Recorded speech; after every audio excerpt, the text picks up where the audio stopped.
आप सभी आत्मजनों को हमारा नमस्कार है। आप सबों का स्वागत है, अभिनंदन है। आज की मीटिंग में हम आपको कुछ अद्भुत कहानी सुनाने जा रहे हैं। अद्भुत भारत की अद्भुत वारदात। और आप समझ गए होंगे कि ज़रूर कोई बहुत ही शर्मनाक किस्सा, शर्मनाक वारदात और शर्मनाक सत्य आपको मैं अभी सुनाने जा रही हूँ। अपने भारत का एक मिरर इमेज आपके सामने रखा जा रहा है, जिससे कि भारत के बहुत अधिकांश नागरिक वाकिफ नहीं हैं, और जो वाकिफ हैं वो इस सच्चाई की बहुत दर्दनाक परिणाम को शायद अपनी कल्पना में लाने के लायक नहीं है। तो मैं आपको ये बता रही हूँ कि इस भारत देश में, हमारे देश में, हमारी जन्मभूमि में, भारत के राम राज्य वाले देश में आज क्या सब कुछ हो रहा है, खुल्लम खुल्ला हो रहा है, और इसका कोई भी उत्तरदायित्व लेने के लिए आज कोई भी खड़ा नहीं है। सभी इनजस्टिस के लिए, अन्याय के लिए, देश को बर्बाद करने के लिए, जनता के नागरिक को क्रश करने के लिए, बिल्कुल डिस्ट्रॉय करने के लिए, बिल्कुल ही नामो निशान मिटा देने के लिए आज सारी ताकतें लगी हुई हैं। सबको सिर्फ गद्दी चाहिए, मखमल की गद्दी, जिससे 5 साल तक हिले नहीं।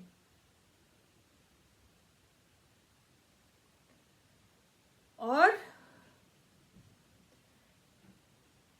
आज जो हिंदुस्तान की जो दार्शनिकता है, जो मानसिकता है, जो फिलॉसफी है, जो मेंटालिटी है, आज एक दूसरे को बता के अपने आप को कुछ न्याय मांगने के लिए आपके सामने खड़े हो रहे हैं। हालांकि इस देश में न्याय अब तो शायद भगवान भी दे नहीं सकता है। न्यायपालिका की क्या स्थिति है आप सबको पता है। तो मैंने पहले भी आपको बताया हुआ है कि आज हाई कोर्ट की स्थिति जो है पूरे देश में, वो डिस्ट्रिक्ट कोर्ट से भी बदतर है। डिस्ट्रिक्ट कोर्ट में कम से कम आमने सामने सबूतों की पेशी होती है, ट्रायल चलता है, जिसको ट्रायल कहते हैं, छानबीन होती है, पूछताछ होती है। तो इसमें 10 से 20 साल तक एवरेज औसत लगते हैं। ये कहाँ का न्याय है? कौन सुनवाई करेगा इस भयंकर सत्य के से निदान दिलाने के लिए? अच्छा, उसके बाद जो भी फैसला होता है उसके खिलाफ में अपील जाता है हाई कोर्ट में, उच्चतर न्यायालय, उसका नाम है उच्चतर, हालांकि निच्चतर है। नीचे की न्यायालय से भी नीची हरकत होती है हाई कोर्टों में।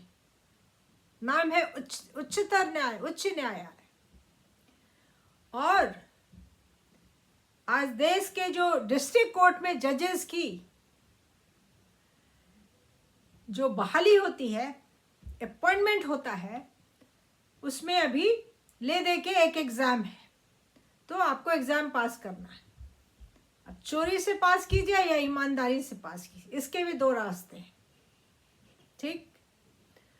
तो उसके बाद जजेस की बहाली होती है डिस्ट्रिक्ट कोर्ट में। हाई कोर्ट और सुप्रीम कोर्ट ये कॉन्स्टिट्यूशनल कोर्ट माने जाते हैं, संवैधानिक न्यायालय माने जाते हैं, क्योंकि संविधान में, हिंदुस्तान के संविधान में प्रावधान बनाया हुआ है कि हाई कोर्ट के जजेस की नियुक्ति, अपॉइंटमेंट कैसे होगी, किस बेसिस पे होगी, और उच्चतम न्यायालय के जजेस की नियुक्ति कैसे होगी। तो उसमें प्रावधान है संविधान में कि कोई भी 10 साल तक अगर हाई कोर्ट, किसी भी हाई कोर्ट में 10 साल तक प्रैक्टिस कर लेता है, लॉ की प्रैक्टिस कर लेता है एज ए लॉयर, तो उसकी नियुक्ति हाई कोर्ट के जज में की जा सकती है। अब ना तो उसमें कोई एग्जामिनेशन है, किसी की कोई परीक्षा नहीं है, और अभी ये रिकॉर्ड है कि 30% जो डिग्री है लॉ की वो फेक है।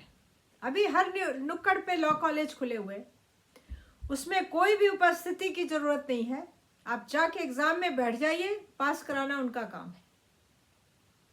आप फीस देते जमा कर, पास कराने की फ़ीस है, परीक्षा में बैठने की फ़ीस तो ही है, पास कराने की भी फीस है। और ये अपना एनरोलमेंट करा लिए हाई कोर्ट में, अब 10 साल के बाद ये आके आपके हाई कोर्ट के ऊपर बैठ जाएंगे आके, ज़बरदस्ती, क्योंकि इनकी पैरवी है सुप्रीम कोर्ट के जज के पास, इनकी पैरवी है किसी मिनिस्टर के पास, इनकी पैरवी है किसी सीनियर जज सुप्रीम कोर्ट के, या कोई बहुत ही पावरफुल मिनिस्टर हो या पॉलिटिकल लीडर हो। इनको अपनी क्वालिफिकेशन के लिए, अपने एफिशिएंसी के लिए, अपने क्रेडिबिलिटी के लिए, अपने क्रेडेंशियल के लिए कुछ भी करने की जरूरत नहीं है। कोई प्रावधान ही नहीं, कोई मापदंड नहीं है। कैसे मापेंगे उसका मॉरल कैरेक्टर कैसा है? सुप्रीम कोर्ट के 4 जजेस ने खुल्लम खुल्ला सेक्सुअल हरासमेंट किया है, उसका नाम भी आपको बता देती हूँ। एक का नाम BS चौहान, जिसने एक जूनियर एडिशनल जज का सेक्सुअल एक्सप्लॉयटेशन किया, सेक्सुअली अब्यूज किया उसको, जब आवाज उठी तो उसको डिसमिस कर दिया। दूसरे का नाम है स्वतंत्र कुमार, ये सुप्रीम कोर्ट का जज रहा है। इसने एक लॉ के इंटर्न को, एक कम उम्र की लड़की को, जो उसके रेजिडेंस के ऑफिस में ट्रेनिंग के लिए जिसको नियुक्त किया गया, भेजा गया इंटर्नशिप के लिए, उसको मॉलेस्ट किया। जब उसने मामला, ये जब मीडिया में आ गई ये बात, तो उसने एक उस लड़की को डराने के लिए, इंटिमिडेट करने के लिए, उसका मुंह बंद करने के लिए उसके ऊपर 100 करोड़ का हर्जाने का एक केस डाल दिया। केस जीता नहीं, लेकिन डाल दिया डराने के लिए और अपना चेहरा साफ करने के लिए। तीसरे जज का नाम है संजीव खन्ना, जिसने मिनिस्टरों को अपना बाप बना रखा है। उसके अगेंस्ट में पुलिस में कंप्लेन है, बहुत सीरियस कंप्लेन है सेक्सुअल हरासमेंट का, और सुप्रीम कोर्ट के चीफ जस्टिस के पास सीरियस कंप्लेन है उसके सेक्सुअल मिसकंडक्ट्स की, और उसके करप्शंस की, और उसके इलिटरेसी ऑफ लॉ के। तो वो है। फिर एक और नाम है, उसका नाम है रंजन गोगोई, वो चीफ जस्टिस ऑफ इंडिया रहा है। उसने अपनी एक एम्प्लॉय को, औरत को सेक्सुअली अब्यूज किया, उसके बाद जब हल्ला हुआ, उसने जब प्रोटेस्ट किया तो उसको डिसमिस किया सुप्रीम कोर्ट में। उसका हस्बैंड था, उसको डिसमिस किया। उसका ब्रदर इन लॉ था, देवर था, उसको डिसमिस किया। उसके भाई को डिसमिस किया उसका मुंह बंद करने के लिए। फिर और जोर की हल्ला मची, अखबार में एकदम लाल रंग से इसका नाम रंग गया। तो इसने क्या किया, एक कोर्ट बिठाया सुप्रीम कोर्ट में। उसको ट्रायल कोर्ट जाने की जरूरत थी और अपना केस को सुन लिया और फैसला दे दिया, सेक्सुअल हरासमेंट नहीं हुआ। ये सुप्रीम कोर्ट के जजेस के कैरेक्टर है आज के दिन में। और हाई कोर्ट जज में बहुत सारे, एक अशोक मदान था दिल्ली हाई कोर्ट का, उसने एक लेडी डॉक्टर को सेक्सुअली हरास किया, प्रपोज किया, सेक्सुअल ये exchange of favour, judicial favour in लिeu of sexual favour. फिर राजस्थान के हाई कोर्ट जयपुर में ट्रांसफर करा के, जब उसकी नियुक्ति पे बहुत हल्ला हुआ, वो भाग करके चला गया राजस्थान के हाई कोर्ट में। वहाँ उसने ये करतूती की। उसके बाद फिर जब हल्ला मचा, राजस्थान के बार ऑफ ये हाई कोर्ट का जो बार था, बार पूरा खड़ा हो गया उसके अगेंस्ट में। उसके बाद भागा, वो रिजाइन करके भागा है उसी दिल्ली हाई कोर्ट का, जहाँ का स्वतंत्र कुमार था, ये संजीव खन्ना भी है।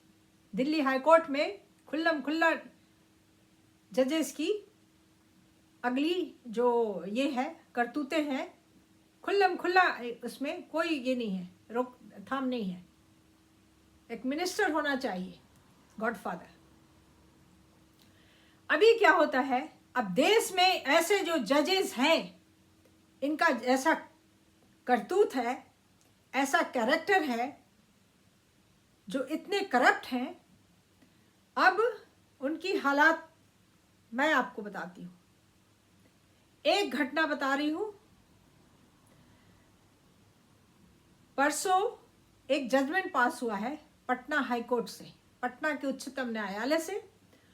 उसमें 2 जजेस की बेंच ने फैसला सुनाया है। फैसला क्या सुनाया है कि सनारी नाम के गांव में एक नरसंहार हुआ, एक मैसेकर हुआ, एक कार्नेज हुआ, जिसमें कि गांव के 72 लोगों को शाम में 28 मार्च की शाम में 1999 के 18 मार्च की शाम में एक घर 72 को घर में से निकाल के, मर्दों को और उनके बेटों को, औरतों पे थोड़ी रहम की गई। घर से घसीट के निकाला गया, उनके घर परिवार वालों के सामने, उनकी औरतें, उनकी बहुएं, उनकी बहनें, उनकी बेटियों के सामने। और उनको 1000 लोग आए थे, 1000 क्रिमिनल, और उनको सबको मंदिर में ले जाया गया। वहाँ उनके हाथ पैर बांध दिए गए और एक बकरा काटने वाले बुचर को, जल्लाद को बुला रखा था उनका गला काटने के लिए, जैसे जानवर का गला काटते हैं। तो 34 लोग गला काटने से मर गए और बाकी लोग में से जिनका सिर्फ एयर पाइप यहाँ है, वायु नली जो है वो सिर्फ कटी, ये रक्त की नली नहीं कटी, खून वाली नली नहीं कटी, ब्लड वेसल नहीं कटे, तो उनकी सांस चलती रही और हॉस्पिटल में जाके उनको अपना जीवन दान मिला और 34 वहीं पे ऑन द स्पॉट मर गए। उसमें कुछ लड़के थे, सियाने लड़के, नाबालिग, 14 साल के, 15 साल के, उनका क्या दोष होगा, कभी कोई सोच सकता है। एनीवे, तो अब 2016 में जाकर के ट्रायल के बाद इस मुकदमे का फैसला आता है। 1000 लोगों में से सिर्फ 23 लोगों को सजा मिलती है। उसमें 16 लोगों को सजाए मौत सुनाई गई, फांसी की सजा सुनाई गई। हैंग टू डेथ, और बाकी 1000 लोग जो आए थे उसमें किसी का नामो निशान नहीं, क्योंकि सारे भाग गए। अब जो फ्रंट लाइन किलर थे, जिनको घर की औरतों ने या बच्चों ने, सियाने बच्चों ने, जिनको अपने आंख से देखा, उसके पिता को, उसके चाचा को घसीट घसीट के निकाल के ले जाते हुए फ्रंट लाइन में जो थे, उनको उन्होंने पहचाना। एक औरत ने हिम्मत करके जाके एफआईआर लॉन्च करवाई। उन दिनों लालू यादव की पत्नी का, अनपढ़ गंवारू पत्नी को, राक्षसी को चीफ मिनिस्टर बना दिया रातों रात, मिसयूज ऑफ पावर करके। ऐसा पावर का लालच है। परिवार से ज्यादा न राज्य का सवाल है, न देश का सवाल है, न देश की न्याय प्रणाली का सवाल है, न देश की जनता का हित का सवाल है। परिवार को जनता के खून पीने का सवाल है। और जब राक्षसों को खून का टेस्ट लग जाता है, वो छूटता नहीं है। अब राबड़ी देवी चीफ मिनिस्टर, उसमें जितने मार काट हुए उसकी कोई गिनती नहीं है। गोली मार मार के बिजनेसमैन लोग को उनके दुकान लूटे गए, और कितने लोग जो राजस्थान के थे, जितने भी बिजनेस क्लान के मारवाड़ी लोग, सारे खाली कर दिए ये बिहार को। ये हालत हुआ। लोग दहशत में जी रहे थे। उसके बाद ये फैसला सुनाया लोअर कोर्ट ने 2016 में, तो इसको पटना के उच्च न्यायालय में अपील के द्वारा चैलेंज किया गया, इसका विरोध किया गया। अब सुनिए, 16 साल के ट्रायल के बाद हिंदुस्तान में एक ट्रायल में, खास करके क्रिमिनल ट्रायल में 10 साल से लेकर के 20 साल तक लगता है। ये सबको पता है, हमको पता है, आप सबों को पता है। तो न्यायपालिका मतलब, न्याय प्रणाली मतलब एक भयानक सपना, एक भयंकर कल्पना, और एक घातक भय। यह है दुर्भाग्य हमारे अपने मातृभूमि का। जिस न्याय प्रणाली में लोग राहत पाते हैं, मानवता जाके वहां आस की सांस लेती है, वो न्याय प्रणाली एक भयंकर भय की आकृति बनी हुई है सबके मन में। अब पुलिस से भी ज्यादा भय जनता को न्याय प्रणाली, न्यायपालिका और न्यायाधीशों से है। इतने भयंकर भयंकर न्यायाधीश बना दिए गए हैं, बिना किसी एग्जामिनेशन के, बिना किसी क्वालिफिकेशन के। पैसे का बल है, पॉलिटिशियन का बल है, करप्शन का बल है। तो अब 2 जज हैं, एक कोई मिस्टर सिंह है, एक कोई मिस्टर श्रीवास्तव है। फुल नाम लेने की जरूरत नहीं है। इतनी नीच हरकत की है कि उनका नाम लेने से मुझे शर्म आ रही है। अब 21 मई को 2021 में ये उच्च न्यायालय का फैसला आता है कि ये सारे अपराधियों को, 23 को जिनको सजा सुनाई गई थी, सबको जल्दी से जल्दी छोड़ दिया जाए। 1 मिनट की भी देरी नहीं किया जाए, क्योंकि पैसे की जो गर्मी है वो जल्दीबाजी कराना चाह रही है। जल्दी से जल्दी छोड़ो। और फैसला क्या है इससे भी ज्यादा अद्भुत। अब उस अद्भुत भारत की अद्भुत कारतूत की, अद्भुत फैसले की अद्भुत कहानी सुनिए मेरी जुबानी, इसलिए कि वो गांव मेरा है और हमारे पिताजी जो एक बहुत ही एक लीजेंडरी जज रहे हैं, एक बहुत ही माननीय जज रहे हैं बिहार की जुडिशरी के, सीनियर जुडिशरी के, और उसी हाई कोर्ट के जज रहे, पटना के हाई कोर्ट के। उन्होंने जब खबर सुनी कि गांव में मैसेकर हो गया है तो अपने बेटे को आदेश दिया, गाड़ी निकालो, और निकल गए 5 बजे सुबह।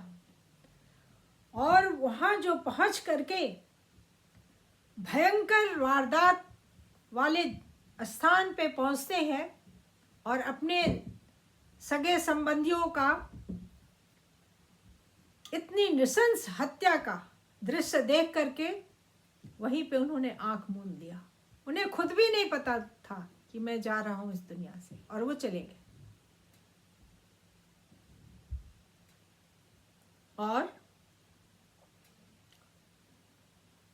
उसके बाद ये दो, उसी हाई कोर्ट का मुंह काला करने वाला ये 2 आदमी जज की कुर्सी पे बैठ के क्या लिखता है, इसको आप गौर से सुनिए और गर्व महसूस कीजिए कि आजादी के बाद हमारे नेताओं ने देश की न्याय प्रणाली को कहां से कहां पहुंचा दिया है। सुशांत सिंह राजपूत के लिए लड़ते लड़ते साल हो गए, अभी तो केस भी नहीं लॉन्च हुआ है, एफआईआर ही नहीं लॉन्च हुई है, और ना होगी, और ना होगी। उसकी बात मैं अगले मीटिंग में करती हूँ, पूरी तैयारी कर रखी हूँ। तो ये परसों आई है न्यायपालिका की ये जजमेंट। उसमें क्या लिखा है मैं आपको मेन हाइलाइट्स बताती हूँ, उसके बुलेट पॉइंट्स, जिससे उन बुलेट से न्याय की हत्या की गई है। पहले लिखता है जज कि कत्ल शाम के टाइम में हुआ था, रात में हुआ था, इसलिए कातिलों को पहचानना मुश्किल था। अच्छा, दूसरा पॉइंट लिखा कि 45 गवाहों ने इन फ्रंट लाइन किलर्स को खुलेआम कोर्ट में पहचाना है, वो बहुत दिन के बाद पहचाना है। कुछ लोगों ने 7 साल के बाद पहचान लिया, कुछ ने 8 साल के बाद पहचान लिया, और कुछ ने 11 साल के बाद पहचान लिया। कहते हैं कि उनकी याददाश्त खत्म हो गई थी, तब तक वो नहीं पहचान सकते उनको, ये गारंटी दे रहे हैं ये भटियारे जज लोग। भटियारा का मतलब होता है जो भट गया, भट मतलब भ्रष्ट हो गया। मैं आपको मीनिंग समझा देती हूँ, इससे ज्यादा सुंदर शब्द में इन 2 जजों की वर्णन नहीं किया जा सकता। अच्छा, अब तीसरा बात क्या लिखता है कि आईओ मर गया। आईओ मतलब इन्वेस्टिगेटिंग ऑफिसर मर गया। अब सुनिए, रात में सारे ही क्राइम रात में होते हैं, अंधेरे में होते हैं, फिर भी कातिल, डकैत, चोर, रेपिस्ट, ये सब रात में होते हैं, और ये सभी को पकड़ा जाता है, सभी को सजा देर सवेर मिलती ही या छोड़ते हैं, लेकिन पहचाना तो जाता है ना, कि नहीं पहचाना जाता। फिर तो जिन जिन लोगों ने रात में हत्या की, बलात्कार किया, डकैती की, सबको छोड़ दो। बोलो कि रात के टाइम में ठीक से नहीं पहचाना गया, पहचान गलत है, जबरदस्ती थोप दो, छोड़ दो उनको। अगर पैसा मिल गया है पूरा, कलेजा एकदम बुलंद हो गया पैसे पाके, तो सबको ऑर्डर दे दो। और जितने भी लोग जेल में, मिलियंस एंड मिलियंस, जिन्होंने अंधेरे में क्राइम किया, सबको छोड़ दो। अब दूसरे पॉइंट पे आते हैं।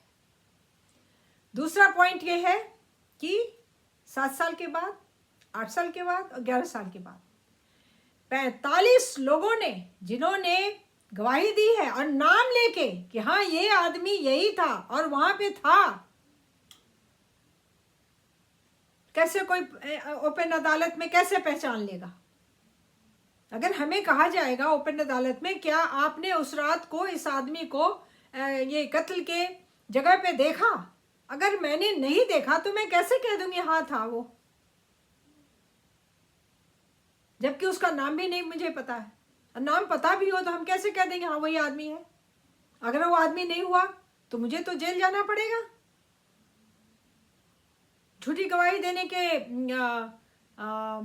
क्राइम में, अपराध में। तो सब ने एक एक करके पहचाना है।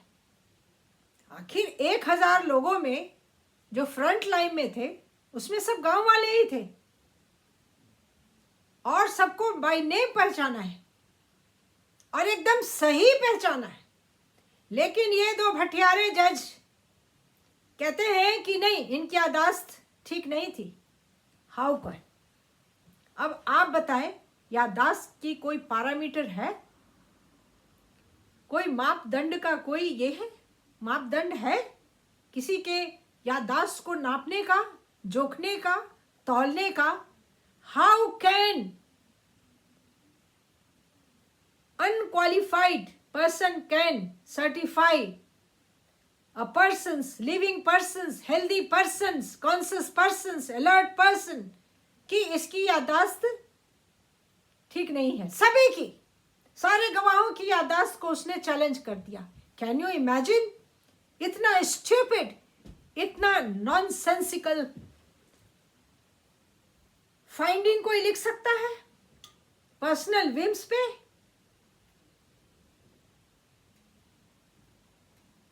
This Singh and this Srivastava have acted as jokers. They have joked with the goddess of justice. Goddess of justice दिखाते हैं ना, आंख में काला पट्टा बांधा हुआ और हाथ में बैलेंस लिए हुए, उसका मजाक उड़ाया है, उसको नंगा किया है, उसकी बेइज्जती की है, उसका रेप किया है, उसका गला घोटा है, ये 2 जज ने मिलके। तो मोटिवेशन तो कोई रहा होगा। कौन सा मोटिवेशन रहा होगा वो आप भी जानते, मैं भी जानती, और वो 2 जजेस भी जानते होंगे और सारी दुनिया जानती है। हाउ कैन ही राइट कि सारे जो जिन्होंने आंख से देखा उनकी मेमोरी धुंधली हो गई? तो जितने भी ट्रायल हैं जो 10 से 20 साल के में जिनकी जजमेंट आउट हुए हैं, सबको बरी कर दो। सारे क्रिमिनल जिनके विटनेस लिए गए हैं, सबको जेल से निकालो, सारे को। सिर्फ उन्हीं को क्यों जो सिनारी गांव के 72 लोगों का गला रेते हैं और पहचाने गए हैं। कोई भी दुखी आदमी जिसका हस्बैंड को घसीटा गया है, घसीट के गांव से बाहर ले जाके एक मंदिर में हाथ पैर बांध करके और गला रेत के मारा है ताकि गोली की आवाज न सुनाई दे। और ये वारदात न्यूज़पेपर में है, मीडिया में है, नेटवर्क में है। ये 7 बजे शाम से शुरू हुआ है और 10 बजे रात को खत्म हुआ है। तो 7 बजे शाम में इतना अंधेरा तो नहीं होता है कि कोई कातिल को ना पहचाने। अगर किसी के हस्बैंड को कोई, किसी के बाप को कोई, और किसी के भाई को कोई, किसी के चाचा को कोई घसीटते हुए राक्षस लोग ले जा रहे, उसकी शकल कोई कैसे भूल सकता है? हाँ, भूल सकता है। ये 2 जजेस जब स्कॉच पिएंगे तो ये दुनिया का सब कुछ भूल जाएंगे। ये अपना कैरेक्टर भी भूल गए। ये ऐसा जजमेंट आया है, पूरे वर्ल्ड में इसको पब्लिश करने की जरूरत है। और तीसरा, आयु मर गया, तो हर 2-3 साल पे आयु चेंज हो जाता है हर केस का। आयु मर गया तो मर गया, गवाही तो है, गवाह तो नहीं मर गए, एक भी गवाह नहीं मरे, सारे जिंदा है। सिर्फ हमारे पिताजी मर गए उस शोक से, उस दुख से। ऐसे इंसान थे वो। तो आज ये है न्याय पद्धति की हालात। सब क्रिमिनल बने हुए हैं। ये जजेस क्रिमिनलों के मौसेरे भाई बने हुए हैं। 90% जज और 10% बाकी जजों को मैं सैल्यूट करती हूँ, नमस्कार करती हूँ, उनकी वंदना करती हूँ, उनके पैरों पे उनको मैं फूल चढ़ाती हूँ, क्योंकि उन्होंने अपना ईमान नहीं बेचा है। आज भी वैसे जज हैं जिन्हों पैसे की गर्मी नहीं चाहिए, स्कॉच पीने के लिए नहीं चाहिए, फार्म हाउस नहीं चाहिए, अपने बेटे को अरबपति बना के मरने की ख्वाहिश नहीं चाहिए। तो मैं आपसे आज हाथ जोड़ के ये प्रार्थना करती हूँ, ये विनती करती हूँ, ये विनय करती हूँ कि आज मैंने आज तक जो नहीं कहा है, जो नहीं मांगा है, आपसे मांग रही हूँ कि इस वीडियो को आप जितना हो सके वायरल करें और प्रधानमंत्री नरेंद्र मोदी जी को हैशटैग करें, लॉ मिनिस्टर को हैशटैग करें और उनको बताएं कि राम मंदिर बन गया या बन जाएगा, राम राज्य कभी स्थापित नहीं होगा। दूर दराज से ऐसा नहीं लगता, क्योंकि किसी का भी न्याय की तरफ ये कोई ध्यान ही नहीं है, किसी को कोई मतलब नहीं है न्याय प्रणाली से। और रंजन गोगोई जैसे क्रिमिनल को राज्यसभा का मेंबर बना दिया गया। अगर नहीं बनाया जाता तो क्या कमी रह जाती, क्या घट जाता हिंदुस्तान का।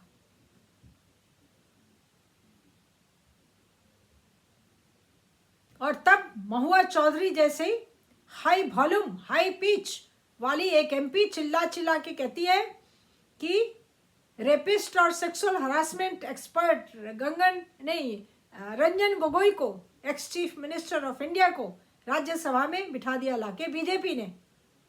लेकिन उसने ये नहीं कहा कि रंजन गोगोई को हाईकोर्ट जज बनाने वाला कांग्रेस थी, कांग्रेस के राज में बना है और रंजन गोगोई का बाप कांग्रेस का चीफ मिनिस्टर रहा हिंदुस्तान का। सारे कांग्रेस के टाइम में सारे क्रिमिनल सब जज बना दिए गए।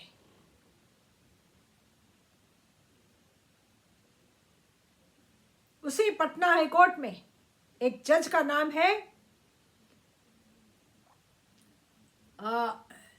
उसका नाम है नवनीति प्रसाद,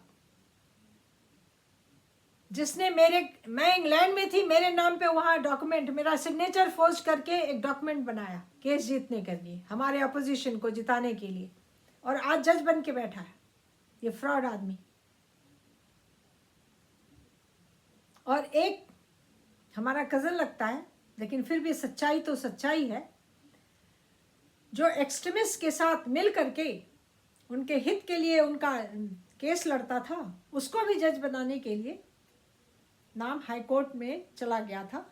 लेकिन एएस आनंद ने, चीफ जस्टिस ने, जब सुना कि बहुत प्रोटेस्ट हो रहा है रमाकांत शर्मा के खिलाफ, उसका नाम हाईकोर्ट जज के लिए कर दिया गया, क्योंकि वो सारे क्रिमिनल से पैसा लेकर के और हाईकोर्ट जज को पहुंचाने तक का काम जिंदगी भर करता रहा। वो हमारा सेकंड कजन लगता है, लेकिन ये सच्चाई है। दुर्भाग्य है, ऐसे ऐसे लोग कभी कुटुंब बन जाते हैं। तो आप प्लीज इसको जितना हो सके इसको वायरल करें और इसको दूर दूर तक पहुंचाएं, इस संदेश को। बाकी आपको नमस्कार।